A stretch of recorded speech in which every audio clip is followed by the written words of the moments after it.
Warning, we are about to spoil the film Once Upon a Time in Mexico. If you haven't seen the movie and plan on watching it, leave now and come back later. But if you have seen it or you just don't care, then please stick around. That's not true. I think Stephen King still writes books.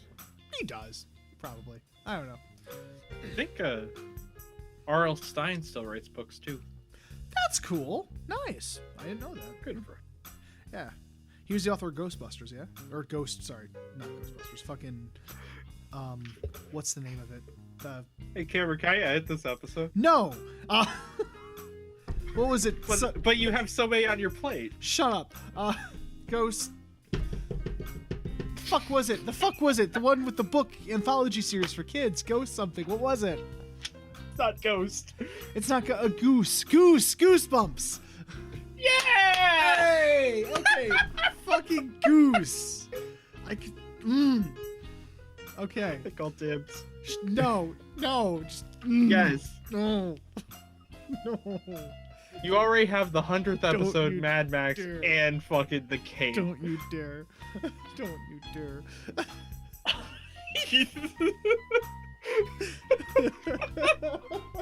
I mean, that's a better opening joke than what we had planned. Why? Because it has absolutely nothing to do with the show and makes me look like an idiot? Well, because it's just funny. Specifically, yes, because it makes you look like an idiot. But... Okay. Oh, fuck it. Alright.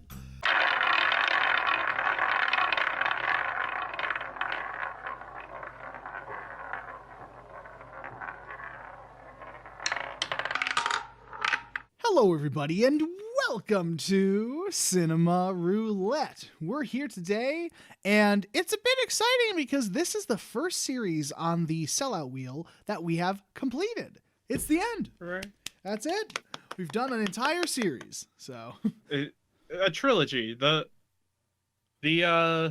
Mariachi Trilogy, or the Mexico Trilogy, however the fuck you want to say it. Yeah, and, because is this one the shortest series on the wheel, I think? Just 3 movies? Yeah, this was the minimum a series had to be of at least 3. Yeah, because if it's 2 movies, that's just a movie and its sequel. That's not really a series. I mean, it's still technically a series, but we wanted to make this wheel stupid long. Yeah, so. Exactly, because we want something to do for the next 5 to 7 fucking years. Yep. But yeah. I don't have much banter to have here. Not really. So yeah, this one is the third and last movie called Once Upon a Time in Mexico.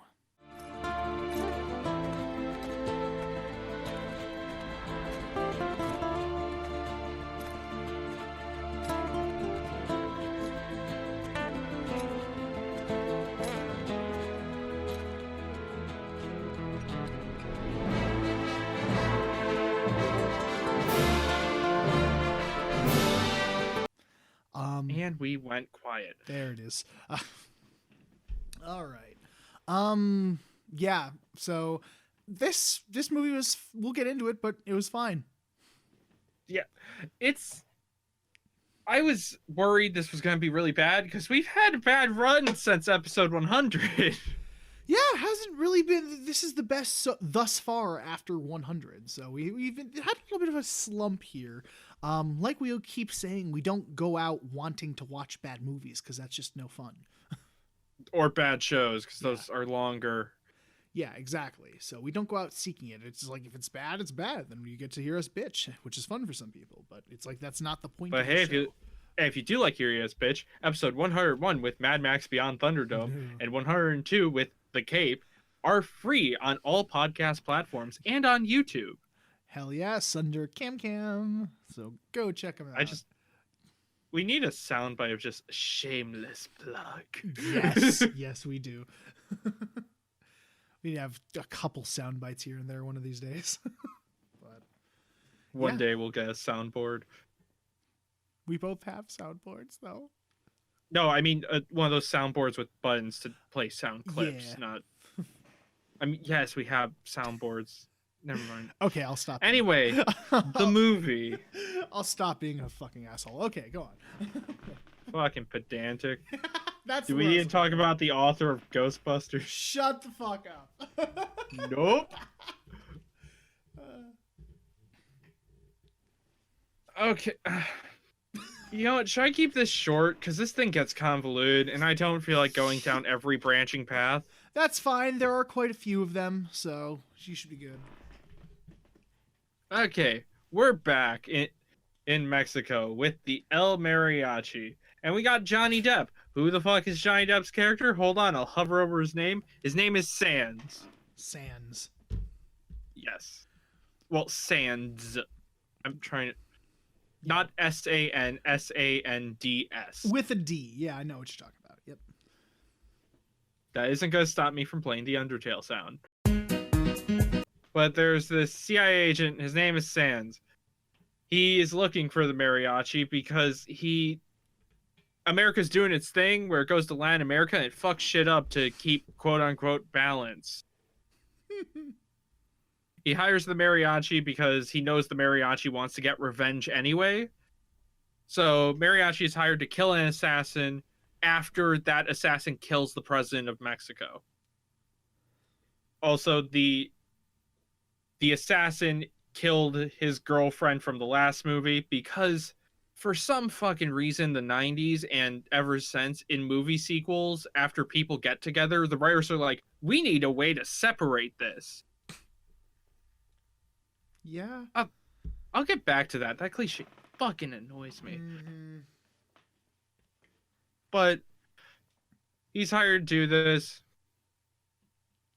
Stuff inevitably goes awry, and also every gang in Mexico wants to kill the mariachi because he's very good at killing gangsters. Johnny Depp is, or Sands, I don't care. just pick one and roll with it. Hold on, I need to do this without commentary. Give me one moment. Okay.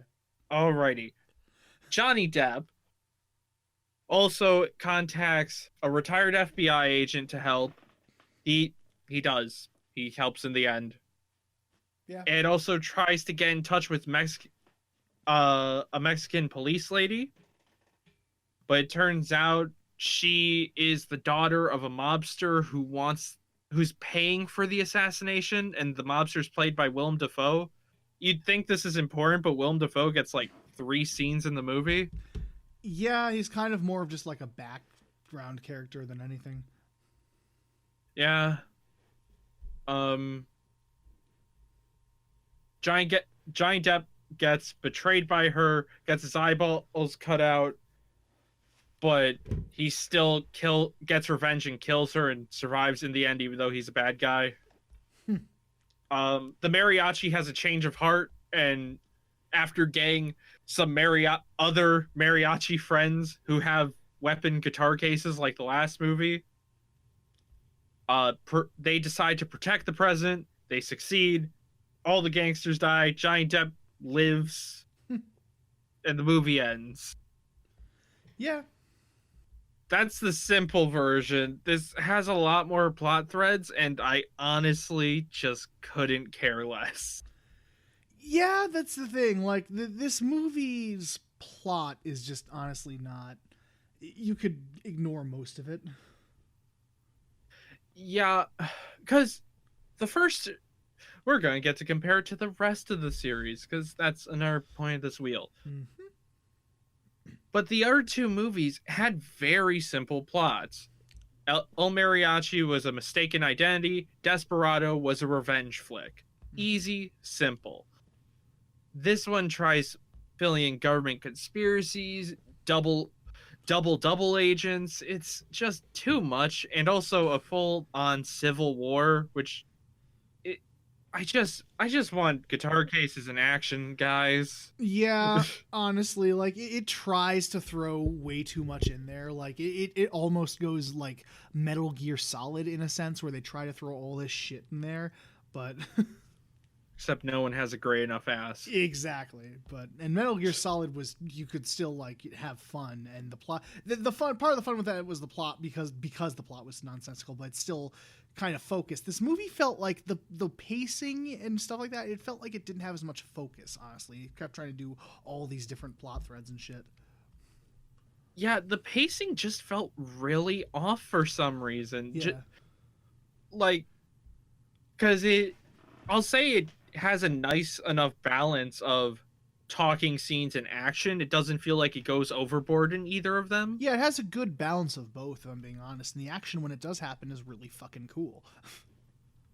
Yeah, but something about it just doesn't flow nearly as well. I think there's too much moving around. Mm. Like, where we go to all these different villages or cities in Mexico, while the other movies were pretty self-contained in one area. Yeah, it felt like they almost like bit off more than they could chew. Well, not really that. That Yeah, wasn't the right thing, but it's like they they tried. just really wanted to use that budget. Um, Actually, that kind of reminds me a little bit. I know this is a really weird comparison, but of like the difference. One of the differences between the original Full Metal Alchemist and Brotherhood is that Brotherhood just tried to be all in this world and stuff, and the original was just focused on this story.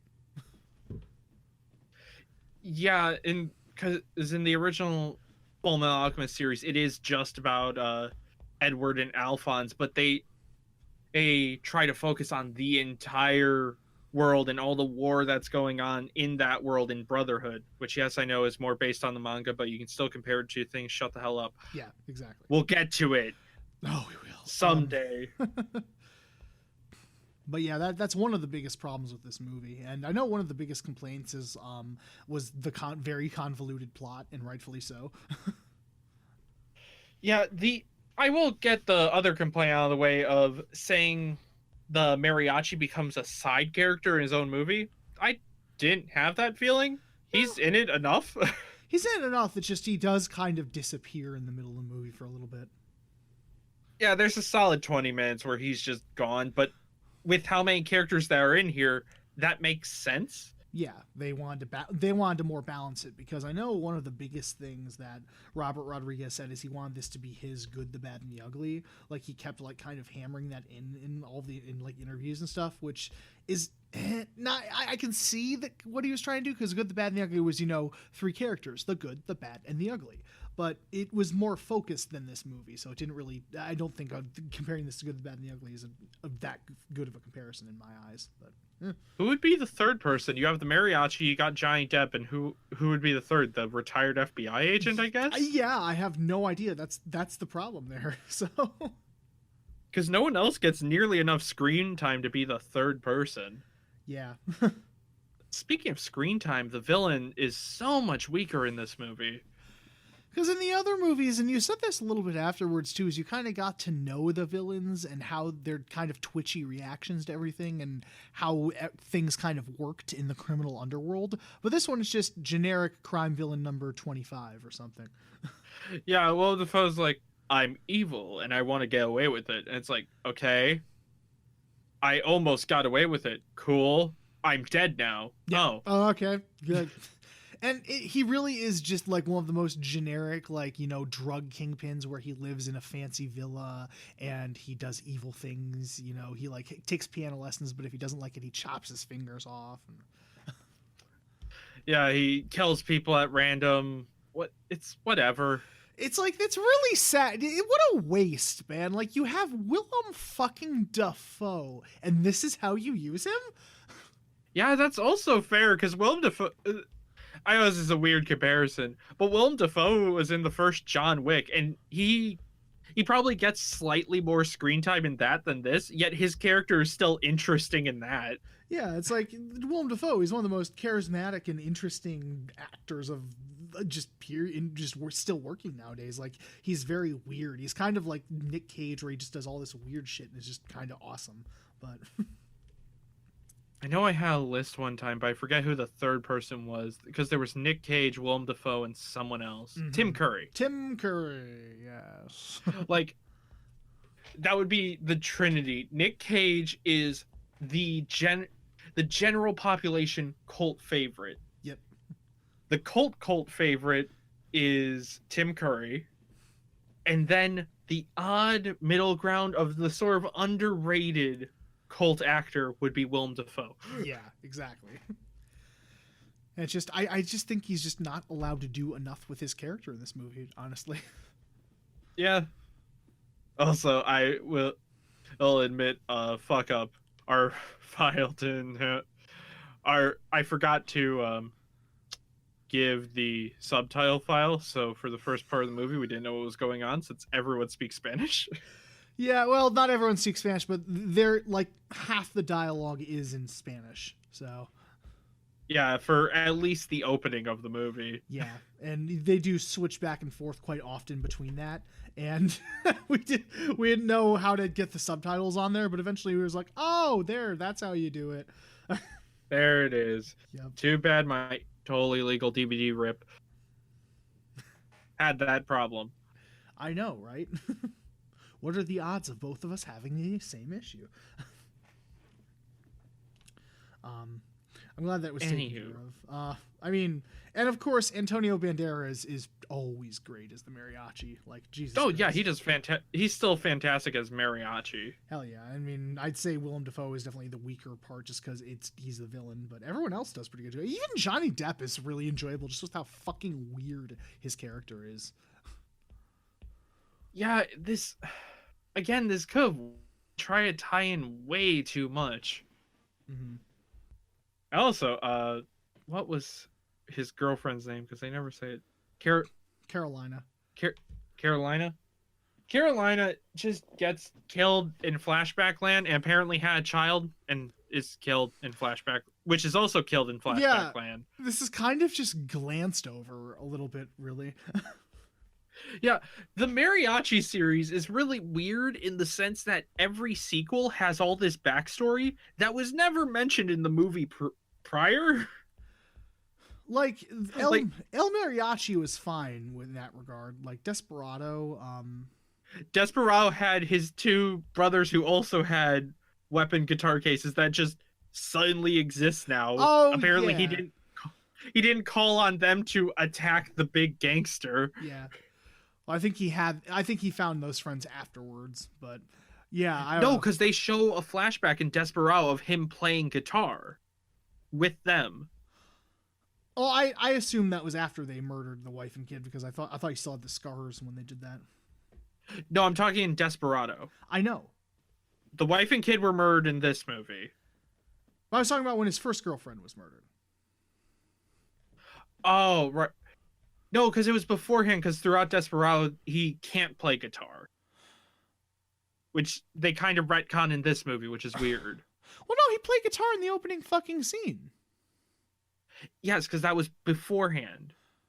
Was it? When the credits popped up and he was playing and all that? Yeah, that was flashback land, because he didn't even have the injury on his hand. I thought he did. I don't know. I took that as doing current day. Okay. My bad. Okay, we're clear now. Canon is complicated, especially when you keep fucking changing it. Yeah. That's why with James Bond, just ignore it mostly. Even though they deny it, I'm going to just say it's a code name. Yeah. Which still wouldn't make sense, but hey, we'll get to that. Right now we're trying to focus on this. I mean, it makes more sense than saying it's all the same guy. It does.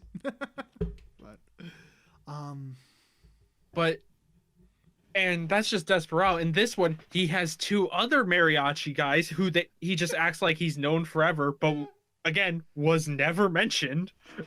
Like Desperado, I was fine with it because they didn't really play a huge part. They just kind of showed up in the ending, and I was like, okay, that's just a fun action scene and a cool cameo because they got the original mariachi for that. But yeah, this one, they are given much more screen time. It's like, oh yeah, I'm getting my crew. I've known these guys for years. Of course, I'll get them here.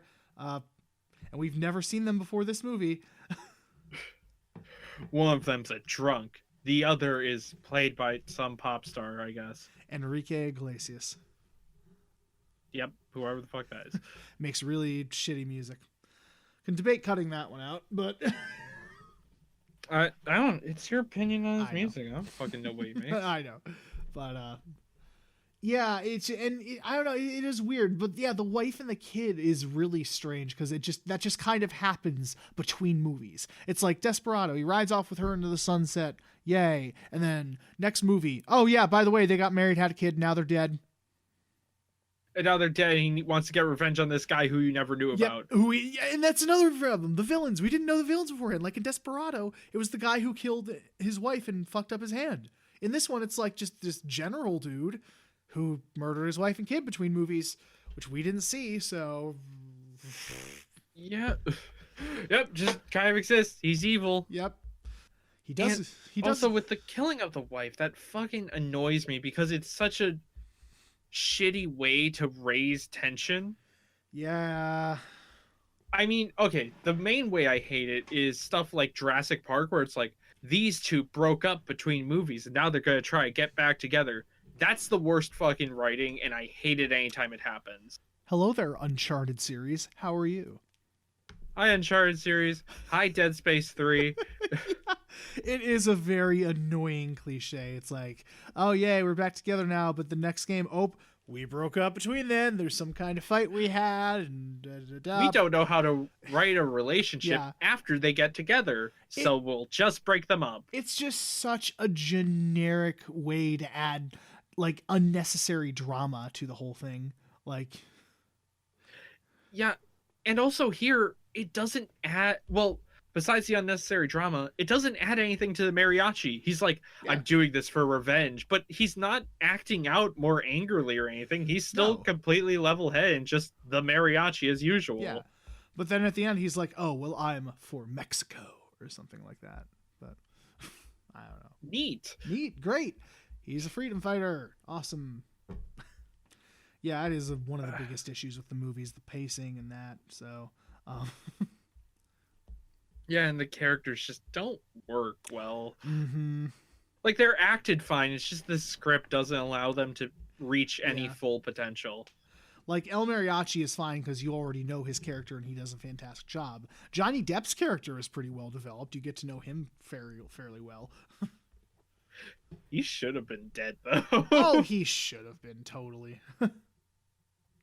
Like, they take his eyes out and then shoot him in the leg and then he gets shot again. Just fucking hell. But he made it, apparently. Apparently it's fine. Apparently just ripping your eyes out of their skull and then getting shot multiple times. Oh, you're fine. You can just heal from that. You can't kill me. I'm joined up. Yeah, pretty much. That's probably the mindset behind that. Anything else negative that you can think of? Because those were my biggest issues with the movie, really. The other part is a mix of positive and negative, but we would have to talk about the action scenes. Yeah. Okay. So segues are hard. Let's do it anyway. The action in this one is probably the most over the top of the series, which is so, like, there's a scene where the mariachi's friends use bullets that are apparently stronger than armor piercing, and this just basically means it's a pistol with a fucking force push. It just launches people across the room. It's fucking great. The mariachi's double barrel works at any range. All the pellets always hit enough to make a giant dust cloud. I know.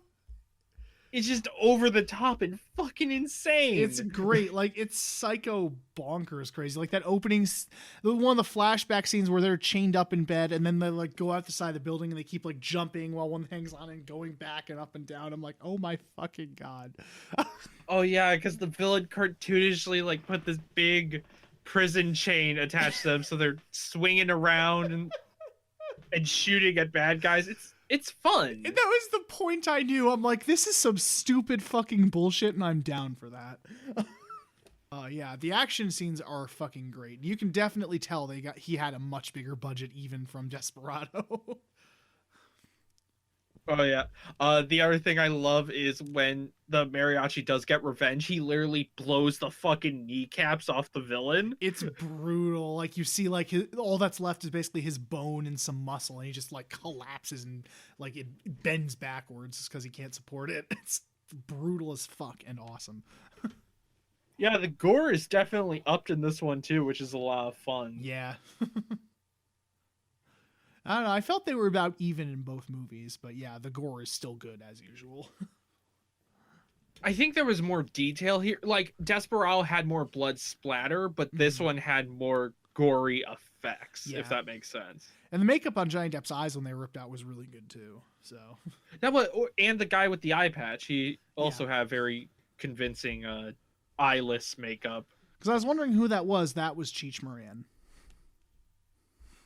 Oh. He was the bartender with the stuff hidden in his eye. Yeah, apparently the bartender from Desperado survived, which is kind of fun. Yeah.